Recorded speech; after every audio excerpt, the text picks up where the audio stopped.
Welcome to Respect the Disrespect. It's me, it's Couch Walker, doing my first reaction video. Yeah, I'm gonna be reacting to a whole bunch of celebrities reacting to the Diddy Netflix documentary. And I do have to admit, I'm not for any of the actions that P. Diddy has done in the past. I don't support his actions at all. At all. But 50 Cent, you don't have to team up with the white conglomerates to take down your own kind. You really just don't. This is, I'm gonna be honest with y'all. This is probably the best docu-series I've ever seen in my life. This is a hit piece. This is how you attack an enemy. 50, you ice cold. This level of evil. Ain't no pussy in the world that good, 50. Daphne shouldn't have you doing this to your own kind. Diddy's a monster. Diddy's a monster. But let's get into this. Let's get into this. And they have a date. Oh, that's what somebody told me that last night. So yeah, 50 just be like, I don't know, because it feels like I feel like Puff got ran over, man. How so? In the sense that at the end of this whole trial, none of the stuff that they, really accused him of was like beyond what adults could do consenting wise. Right. So other than the Cassie video, which again, you should do some time for that. They're just beating that woman like that. But the thing, these guys that's still in office is worse than anything that he did. Like, and again, we got a lot going on right now. I kind of agree with Cedric, but I'm gonna segue into this point I've been thinking about. We've been kind of letting Donald Trump get away with hell. I mean, I don't know if you guys went through the Epstein files. There was a whole bunch of sucking dick on it. He sucked Bill Clinton's dick. The fact that we're focused on Diddy right now is crazy. 50 Cent, you distracting us. But go ahead. Cedric was not making that point. I just wanted to say that. As far as I'm concerned. So it's just like, man, y'all made the big spectacle out of this guy, got him in cake, got him in court. And then at the end of the day was like, we didn't really quite find right, man. A hard-hitting new documentary, Sean Combs' The Reckoning, has dropped, forcing the industry to confront what was really happening behind the bad boy image while the world was watching the hits. Big names across music and Hollywood are now reacting publicly. Some in shock, some saying they've known for years, and others scrambling to distance themselves as old footage and new testimonies go viral. Joe Budden watched the series not. And I'm going to stop it right there because the AI white man voice said that. It's crazy how everybody is like disconnecting themselves from him, but for years this was going on and these motherfuckers knew about it. I know y'all heard that point a lot, but every time I hear it, it just sickens me. The amount of people that had to know. Especially Dame Dash. You always talk shit about Diddy. You from Harlem. You knew about that shit. Just as a fan, but as someone who knows the culture and the history behind it. His first reaction is all about how the documentary changes the way Biggie's story feels. Takes a lot of the reasonable doubt away. Like, they do a good job of laying it at his feet. I was pissed by episode 2. I was absolutely pissed by episode 2. Said the Doc or said Puff? Yeah. Puff. Oh, okay. Because the way the doc is framing it was Big didn't want to go to LA at all. I gotta say this. If you are trying to frame somebody to look like a murderer and you just so happen to be a street dude, is that snitching or is that snitch-like activity?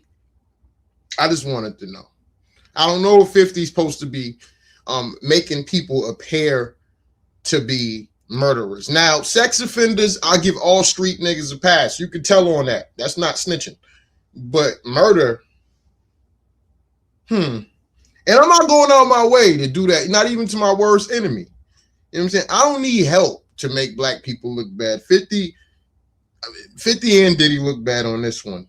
Like that little segment, and we maybe have heard that before. This doc did a good job of making you say, right after Pac dies, why would Biggie want to go to LA to finish recording the album? Like that just sounds real stupid to me. It does a little bit. It does. And then they got interviews with all these key people where even if they are saying something you heard before, they saying a little more in depth. So they got the guy saying, I forgot his name, sorry.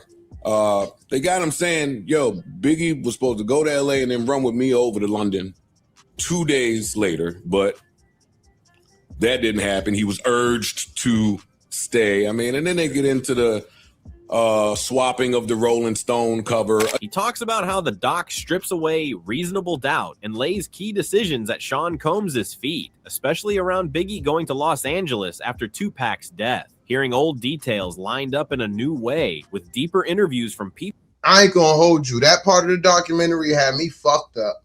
No bullshit. Biggie wanted to leave LA the whole time. He wanted to get the fuck out of Dodge, and Diddy wouldn't let him leave. Now, if I was in Biggie's shoes, ain't no one holding me back. I'm getting my ticket and I'm leaving.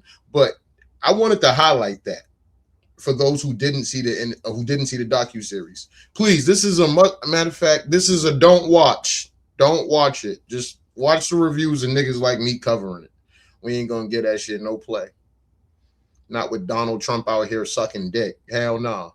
People who were really there left him angry by the second episode. Not at the filmmakers, but at Puff. The way the timeline is presented makes Big's trip to LA look reckless and avoidable, not just tragic. Budden points out how the Rolling Stone cover swap and travel plans are shown step by step, turning things fans kind of new into something that feels a lot more deliberate. For him, that framing makes the whole story hit different. Joe further focuses on how the series is edited and structured. He says the power is not in brand new information, but in how everything is put together. Again, more things that you have heard, but it's framed differently. Somebody, and again, maybe that's 50. There's somebody in the know putting this timeline together. Yeah, I was saying for him for the big by episode 2. Wow, really? Yeah, it was. I gotta watch this tonight. Yeah, I'm watching it today for sure.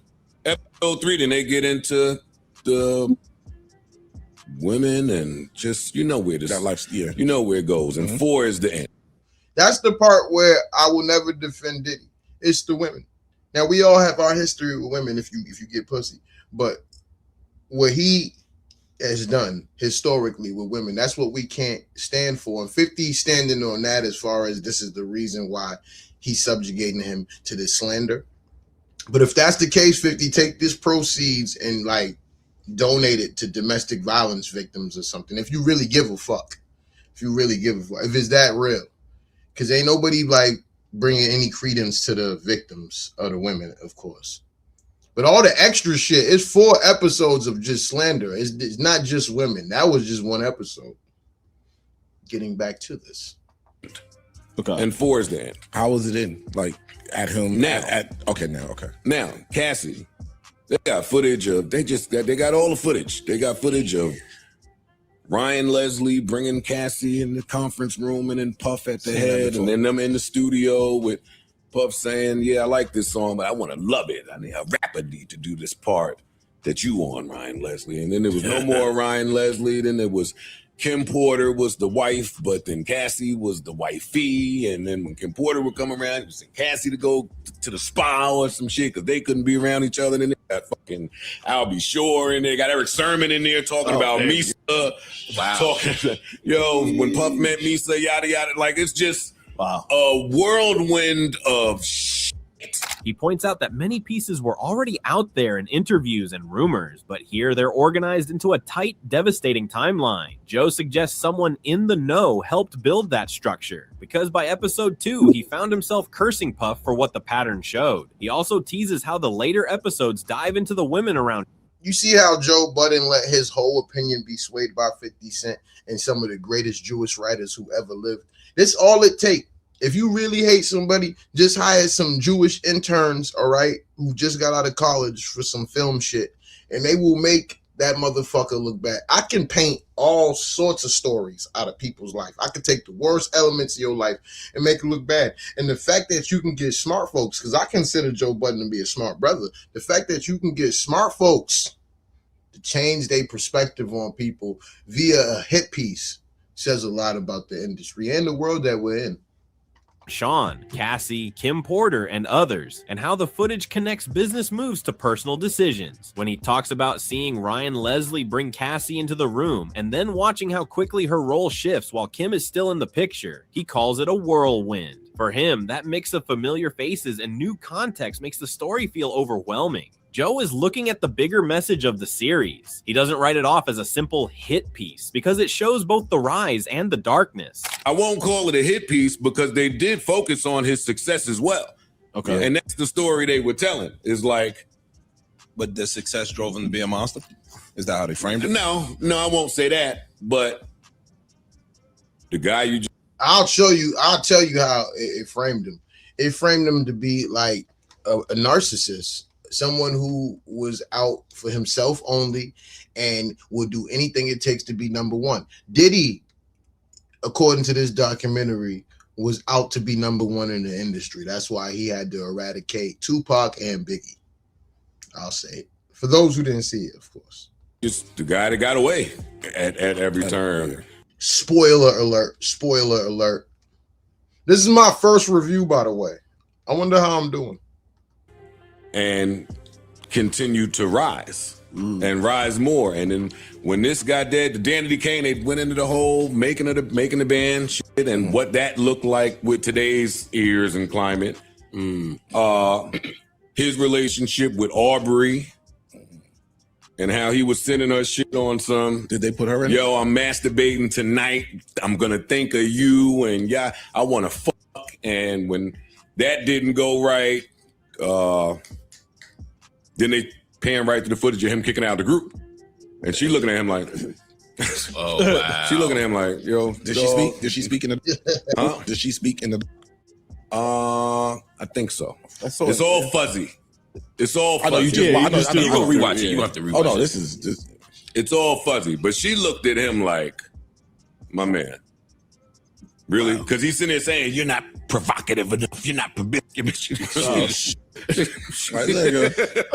Can you imagine being chastised by Diddy? He's telling you you're not provocative enough.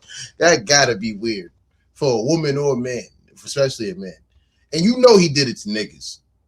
That had to be weird. I'm sorry, Cassie, for making fun of your trauma. That shit was definitely weird. Yeah, and then it got into when I was done with Danity Kane. He fucking X'd that whole group, took Dawn, put in Dirty Money. Now it's him in the group, so he's the focus. The story they kept trying to tell was he always wanted to be the focus. He notes that the documentary gives Sean full credit for his success, but then shows how that rise runs alongside a long trail of harm, manipulation, and people getting discarded. Joe calls Puff the guy who got away at every turn, always escaping consequences while climbing higher. He points to the Danity Kane and making the band sections as especially rough when you view them with today's eyes. The way Aubrey O'Day was talked to, pushed, and then dropped hits very differently now. Of course they difficult to look at. I'm gonna keep it real. That white bitch was ugly. Yeah, that was a bad pick. That group sucked bad, did he? I don't know what the fuck he was thinking. I think maybe he was thinking, let me get the wackest group possible, and then I could be the lead. I don't know why you want to be the lead in the female group. That's some whole shit. Why you want to be the lead female in the female group? Diddy's weird as fuck. You know, it's hard to defend him. The only reason why I'm defending this because this hit piece was too good. It was like, damn, this nigga 50. You hate him 50 for what he did to Daphne. God damn. I'm sorry, I'm rambling.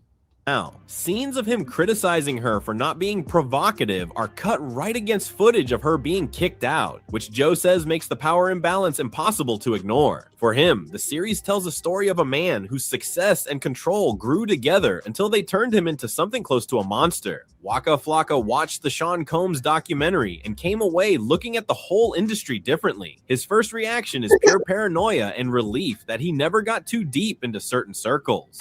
Hey man, after watching that Netflix shit that Cinquetta produced, I don't trust no celebrity.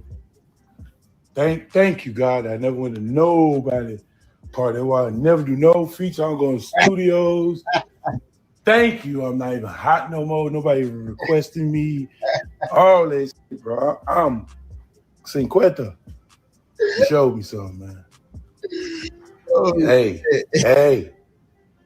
Shout out to Waka Flocka. Absolutely. I'm happy for you. I'm happy you was never invited to a Diddy party. For any rapper out there who wasn't invited to a Diddy party, you just moved up a few notches in my book for doing what you were supposed to do. That's the one time in life I'm going to give you credit for doing what you're supposed to do. Taking care of your kids, no credit. You know what I'm saying? Not going to a Diddy party, yes, plenty of credit. Everybody who didn't go to a Diddy party in the industry, shout out to y'all. Y'all real ones. Hey, No excuses. Look, man, I can't talk to no that got glasses on talking to me every time I see him.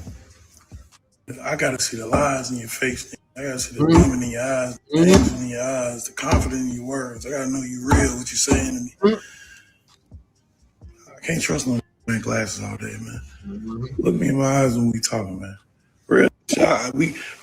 He talks about how, after seeing what was shown in the series, he doesn't trust any celebrity at face value anymore. He's thankful he never spent his career hopping from party to party, doing features just to be around big names, or living in other people's studios. In his mind, staying to himself might have saved him from getting caught up in the same kind of darkness he just watched on screen. He jokes that off the subject, I don't trust no nigga who dye his hair when it start graying. Like, what the fuck is that about? Why are you trying to look young for, creep?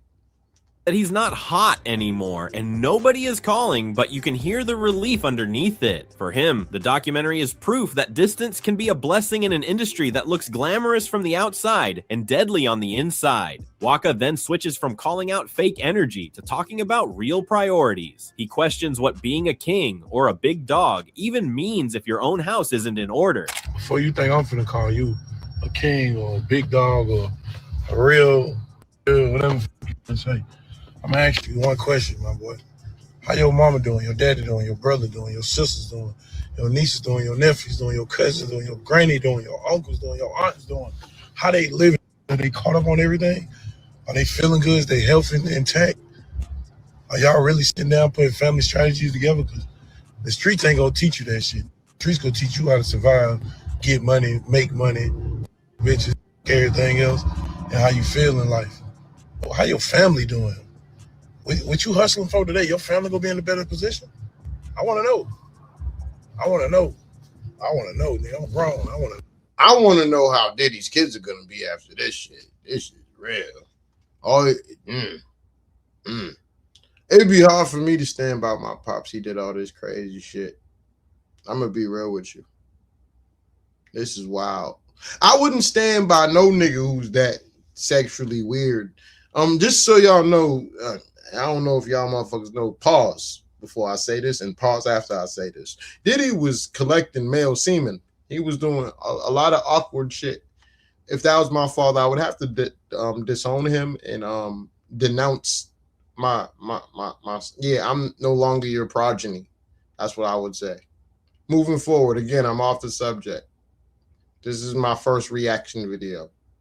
No, who are you?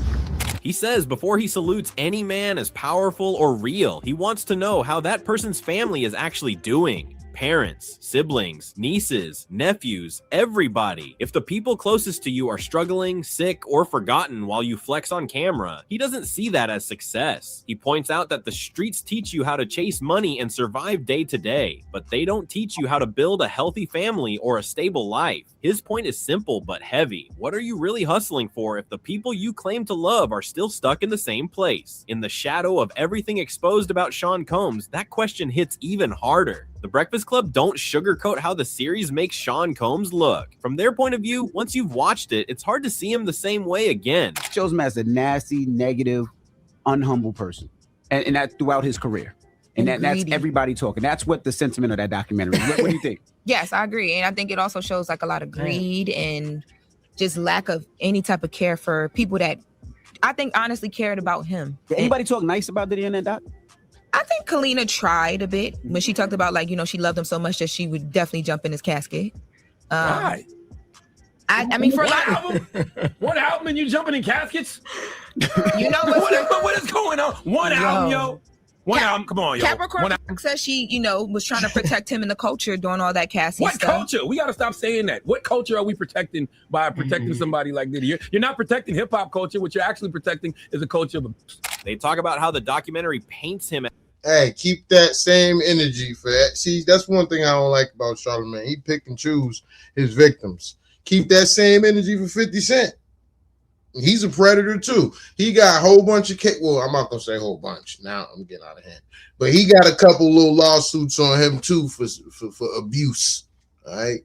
And he looked like he go upside bitches' heads. He looked like he As go upside mean, everybody. arrogant, and deeply uncaring toward people who clearly loved him and tried to protect him. The hosts point out that almost every voice in the film points in the same direction. A man driven by ego, greed, and power, not loyalty. They question why people would still defend someone to the point of saying they'd jump in his casket after just one album, and ask what culture is really being protected. Their answer is blunt. Shielding someone like that doesn't defend hip-hop, it protects a culture of abuse. In their view, that uncomfortable truth is exactly what the documentary is trying to force everyone to face. Next, they push back on the idea that this film is an attack on hip-hop itself. For them, it's about ego, not the culture. You're protecting a culture of people who are driven by ego. You're not protecting hip-hop culture. And people were also mad the fact that 50 put this out and was like 50's foul for this.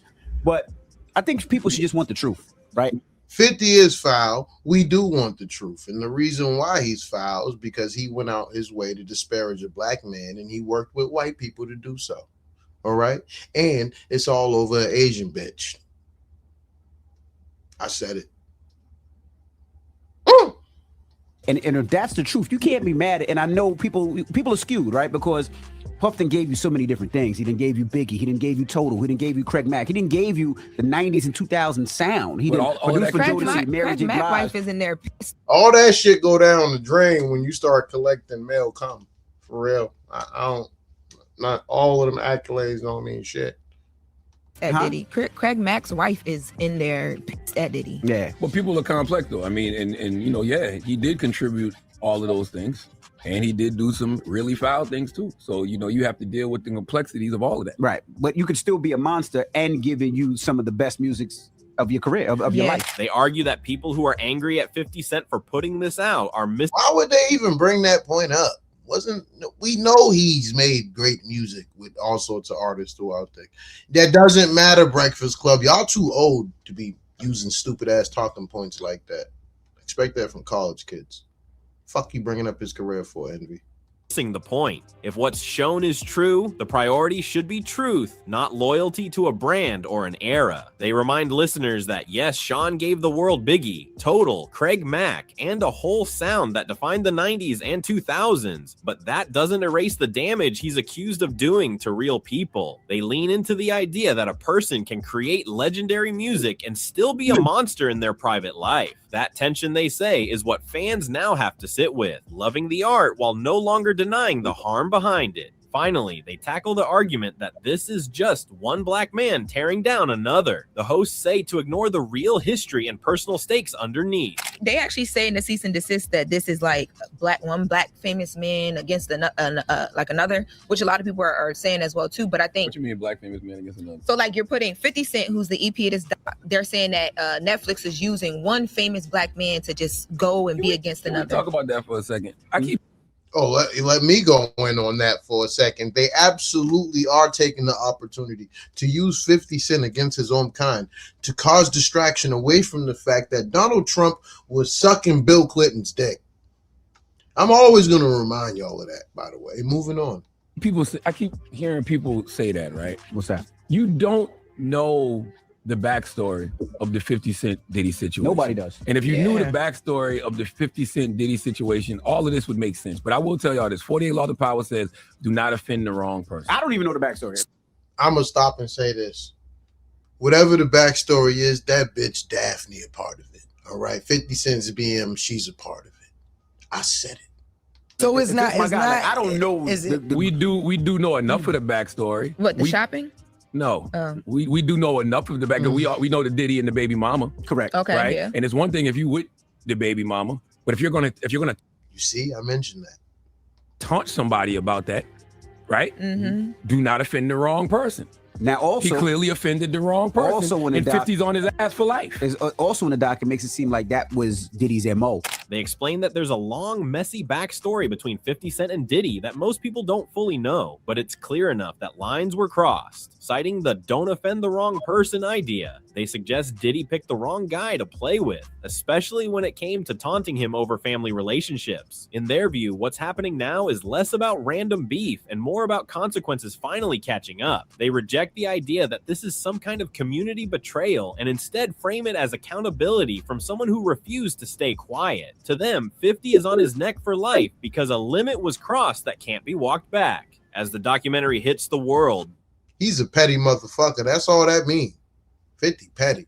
Now, I ain't judging because I probably would be petty if I was that rich too. But still, it's petty. It's fuck. We can see it. It's immature. the people behind it and the man at the center of it are all stepping forward to claim their side of the story. The director, Alexandria Stapleton, says this series isn't only about Sean Combs, it's also about the people watching. She stated, "The project offered a mirror, reflecting us as the public and what we are saying when we put our celebrities on such a high pedestal." She's pointing at how we help build these larger-than-life images, then act shocked when the truth doesn't match the fantasy. The line is a quiet accusation and a warning at the same time. It suggests that every time we excuse bad behavior because we love the music or love the brand, we're part of the problem. In her view, the documentary doesn't just expose one man, it exposes how easily we all look the other way. That's what gives the story its sting. It turns the camera back on the audience and asks, what did you choose not to see? Stapleton also makes it clear she doesn't want this to be just another scandal people binge and forget. She stated, "I hope this documentary is a wake-up call for how we idolize people and to understand that everybody is a human being." She's asking viewers to step back from the drama and rethink how they see fame itself. When we treat stars like gods, she says, we stop seeing their limits, their dangers, and the people. Who the fuck ever seen Diddy as a god? Moving forward. People they might be hurting. By calling it a wake-up call, she's pushing the audience to change, not just gossip, to remember that no amount of success should put anyone above basic accountability. In the end, her message is simple. One thing I noticed from watching all these clips is Diddy got away with using S-curl for a good 20-something years. I don't know how he kept his hairline that long. Like, all that chemicals in his shit, how the fuck? That's another, like, thing. How the fuck this nigga? Oops. Yeah, being rich, you could just take care of yourself different. I don't know how the S-curl didn't burn his hairline off. When you worship someone, remember they bleed like everyone else. And if this story doesn't make us rethink who we lift up next, she suggests we haven't really learned anything at all. Alexandria Stapleton breaks down one of the biggest ideas behind this series, showing people what was really happening when the cameras weren't rolling. She points out that to understand Sean Combs, you have to understand how carefully he built and protected his image. I think that, one big theme of the series is to go behind the scenes to really understand how Yo, look, Pete. 50 Cent's trying his hardest not to laugh. He's up there having the time of his life. He's enjoying dismantling this nigga's life. Diddy might not come home. The FBI might have a fresh new case for his ass while he's waiting to come home. This is gonna be sick. 50's enjoying every bit of this. This is classic right here. Don't stop moments like this. I want y'all to just look at 50 Cent's face and understand that moments like this is what he lives for. All right, this nigga totally lives for these moments. He's unfuckwittable, honestly. I thought you could beat 50. You're not beating him in trolling. Even if you fuck his baby mother, you still lose. It's still a loss. brilliant you could say Sean Combs is at marketing, at owning his narrative, controlling the narrative at all times. And so why would that stop, when his life is on the line? So I think that, on its face, that's what it is. But as you get deeper in the film, you start to realize, perhaps how some of these tactics, how they really came to present themselves, during the trial. She talks about how he was a master at marketing himself, always shaping the story so the public saw exactly what he wanted them to see. That kind of control didn't just apply to music or branding. She suggests it followed him into every crisis, even when his freedom was at risk. As viewers go deeper into the documentary, she wants them to notice how that same skill set shows up around the trial. The tricks, spins, and media moves don't feel random. They feel like a continuation of the same playbook. That's when the glossy, genius image starts to look a lot more dangerous. Later, Stapleton explains what she saw as her real job while making this documentary. It wasn't to create drama. It was to lay the full picture on the table. She says her focus was on patterns. That's a goddamn lie. This shit is to distract us from the fact that Donald Trump was sucking Bill Clinton's dick. He sucked Bubba's dick. All right, that's what this shit's all about. This lady did a good job at distracting Americans. Good job taking all the attention off the white folks.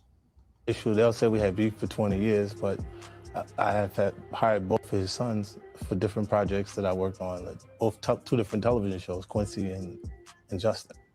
You know, so I don't like have that energy towards him, like where we trying to hurt each other. All I would, like, while other people pointed out those situations, like that he was dangerous like that, I said, oh, okay. You know, I take it in, but we never got there. Alexandria, the story also broadens well beyond the recent case. You look at a very controversial incident he was involved in early in his life, where people were badly hurt and killed, lost their life, but it was like a melee, not one-on-one violence. You look at the infamous case in the nightclub with J-Lo, where another artist, Shine, took the rap, not him. Yeah, we gotta talk about that. Shout out to Shine, he a real one. Diddy shot that woman. Diddy shot that woman in that nightclub. Was it 2001? Yeah, and Shine took the charge for that, and it's just really fucked up. That's one situation that I look at Diddy like he's a total piece of shit. And Shine's a real one. He did 10 years. He didn't say shit, and he didn't shoot that woman, and he didn't even start that situation. So I'm glad they brought that up. There's so much shit in Diddy's career that makes him look like an awful human being. Are you trying to tell a story that he's been getting away with things this whole time, or is that up to the viewer to decide? Absolutely up to the viewer. I think that my job was to show patterns, you know, and my job was to report the facts and things that happened. And I think that it's 50's really trying not to laugh. Pretty obvious that there are patterns that follow him, trails, you know, of destruction and you know, devastation that follow. He's kicking her under the table. And I think that, again, context is everything. And so when you're talking about Sean Combs, when you're talking about these cases, you can't just cherry pick one to make it all make sense. You have to look at the piece as a whole. Yeah.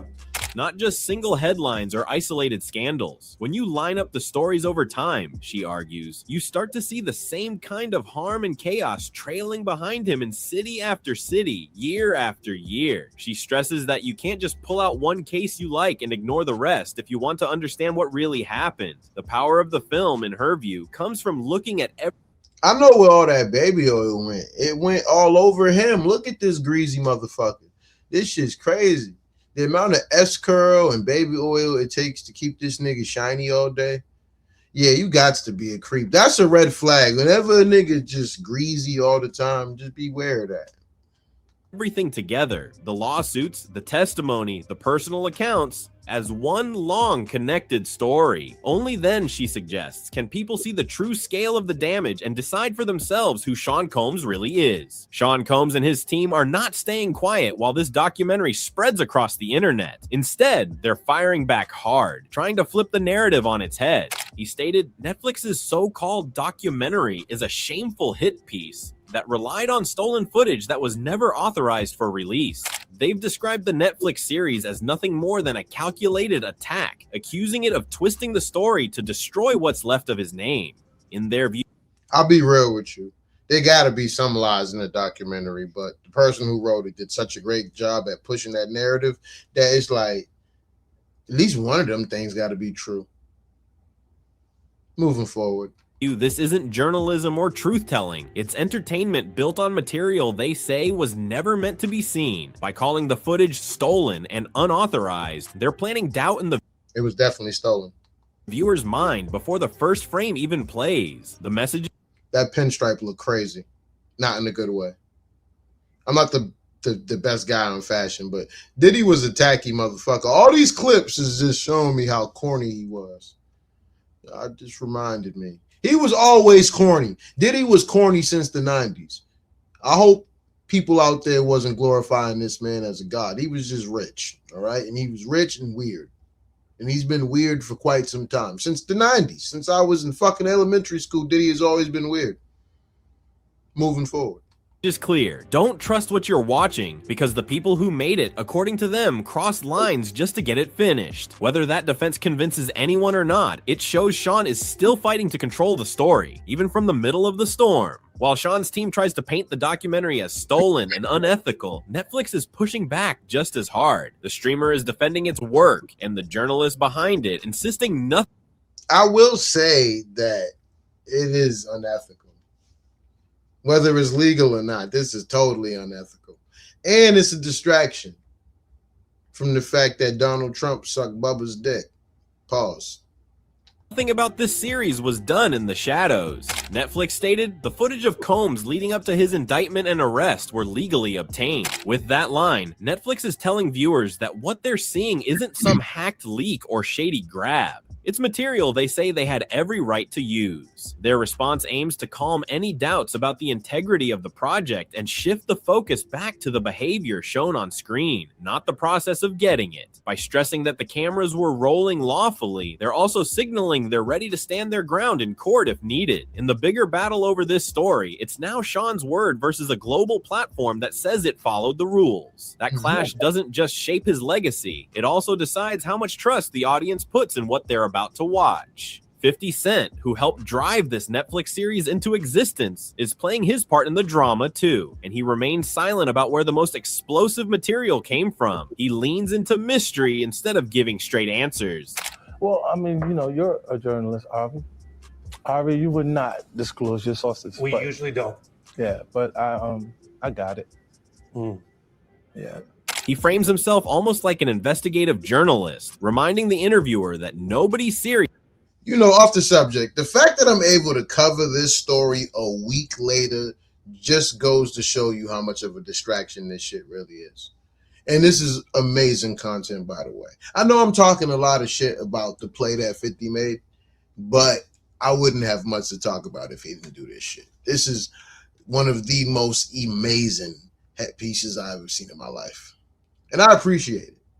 But I also am going to critique it. I'm going to be real. I'm going to critique it, and I'm going to be honest. 50 Cent's petty. I'm struggling pressing play right now. What the fuck's going on? Ever reveals their sources. The message is clear. Whatever he got, he's confident in it, and he's not about to expose who handed it over. That keeps the pressure on Sean's camp because they can't easily track who talked or what might still be out there. It also adds another layer of suspense for viewers, making the documentary feel like just one piece of a much bigger puzzle. In that one short moment, 50 Cent signals that this story isn't finished, and there may be more receipts waiting in the dark. 50 Cent doesn't just see himself as a producer on this series. He sees himself as someone stepping into a gap. In his mind, staying silent would have sent the wrong message about the culture and the people inside it. He stated, "It's not personal. If I didn't say anything, hip-hop is fine with his behaviors. There's no one else being vocal." With that line, he's saying this was bigger than any old industry beef. He believes that if someone with his influence didn't speak up, it would look like the entire hip-hop world was okay with everything Sean Combs was accused of. He's also calling out the silence of other powerful figures, hinting that many knew pieces of the story but chose to keep their heads down. By framing his moves as a duty, not a grudge, That's such a bullshit thing to say, but well said. But we all know this is because he has a vendetta, because Diddy fucked his BM. Like, cut all this other shit. It sounds good. It sounds good. Diddy is a monster, but if he was such a monster, take the proceeds that you make from this and dedicate it to all his victims. He ain't gonna do that though. Hell no, 50 ain't gonna do that because he don't really give a fuck. He only cares about the fact that he got embarrassed. turns the documentary into a kind of statement on the culture itself. In his eyes, speaking loudly was the only way to show that not everyone in the game was willing to look the other way. This Netflix documentary is simple and heavy. Sean Combs' The Reckoning doesn't just tell the fall of one powerful man. It forces viewers to question how much the industry and the audience helped him stay untouchable for so long. Between insider reactions, legal pushback, and the director's focus on patterns of harm, the series lands as a warning about what fame can hide when nobody asks hard questions. What do you think? Did this documentary finally reveal what was always there? Or do you feel there's still more we're not being shown? Let us know your thoughts in the comments below, and don't forget to subscribe to our channel and turn on notifications so you don't miss more deep. Oh, wow. We finally got through it, y'all. That was like agony for me. I can't believe I actually got through this shit. But what I got out of all of this is that Diddy's a monster and 50 Cent's a petty bastard who is distracting everybody from the fact that Donald Trump's out here sucking dick, all right? And we got a bunch of people that was caping for him that we could be making fun of right now. But we too busy talking about Diddy's evil ass, all right? But I do appreciate y'all coming and checking. This was my first reaction video, all right? And it was quite agonizing for me. You know how hard it is for a nigga like me to sit still? I got ADHD. But again, it was real. Like, share, subscribe. Okay? I fuck with y'all. We out.